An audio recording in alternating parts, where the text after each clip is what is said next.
Okay, let's go over a brief overview of the French and Indian War. First, let's look at the causes.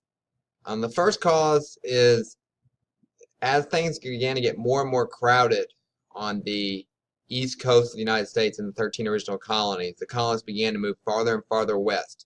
And as they moved farther west, they were moving into land that was occupied and controlled by the Native American tribes and by the French. And as they moved in, they cleared forest, they took land, they claimed land, and this began to irritate the Native Americans and the French as well. French and Indian War is part of a larger group of conflicts between France and Britain, two countries that absolutely hated each other during the 1700s. They had several wars all around the world, and the French and Indian War is part of a larger war called the 7 Years' War between France and Britain. The second cause of it is the hatred between Britain and France. They've been fighting for many centuries. They're neighbors. They were the two strongest countries in the world, and they were just competing all over the world for land and resources and for power. The Native Americans are caught in the middle. They have to try to pick sides, try to get from being ran over from both of them, and overall, the Native Americans were treated badly by both sides. So the third cause is land and resources, as both these countries, the British and the French, continue to compete for land and resources in North America.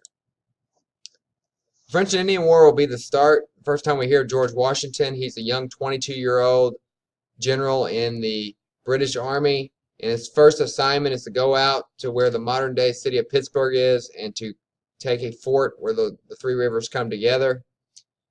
He had some early success on his mission, but eventually he gets surrounded by the French and by Native American tribes, and all his men are captured, and the mission is a complete failure. Most people at such a young age probably would have given up, but George Washington, being the great man that he is, he learned from his mistakes. He continued to learn and grow. He continued to keep going after what he wanted to achieve, and we can learn a lot from that. And in less than a decade later, he will become the great leader of the American Revolution and shockingly defeat the British Army that he was working for in the French and Indian War. So George Washington gets his starts here, and it could have been the end of him, but he kept going, and he was persistent and continued to learn from his mistakes. And we can learn a lot from that. Whatever you're wanting to achieve, you should stick with it. Try to learn and get better each and every day. Learn from your failures, and just be persistent and keep going. If we can all do that, we can achieve great things. In terms of the sides in the war, it's the French and most of the Indian tribes versus the British and the Iroquois tribe. And then some Native American tribes tried to fight against both European groups to keep them out of their land.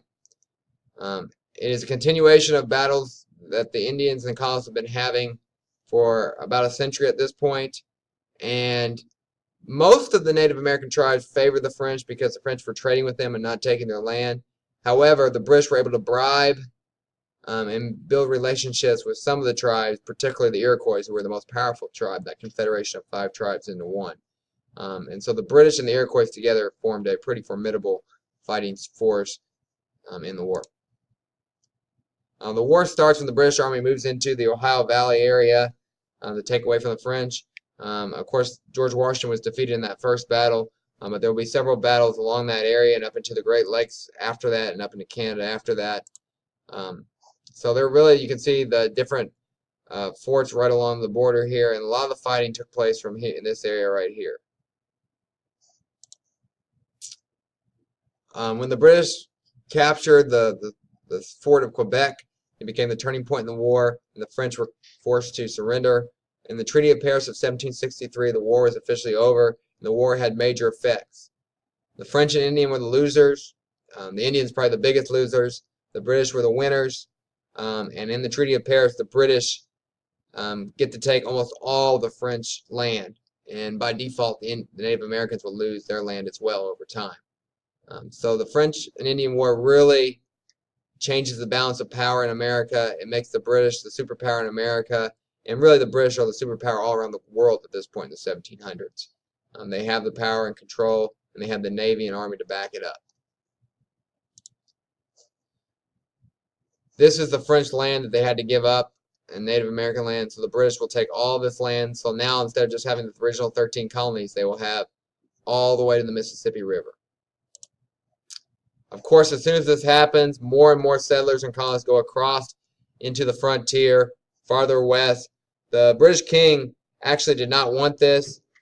King George was against this. He did not want any more conflicts with the Native Americans, but of course this is going to cause more and more conflicts with the natives, continued fighting. Chief Pontiac was one of the top chiefs. He attacked many of the British forts, gave them a hard time. King George had had enough of it. He orders colonists not to settle west of the Appalachians. But of course, the colonists are not going to listen to him as they're becoming increasingly detached from the king and the government across the ocean in England. Another map of the land that was claimed. And these tensions are going to continue to grow until eventually the colonists in the United States are going to want to break away from their British king, their British government, and the British Empire back in Europe. And we'll talk about that more tomorrow. Thank you.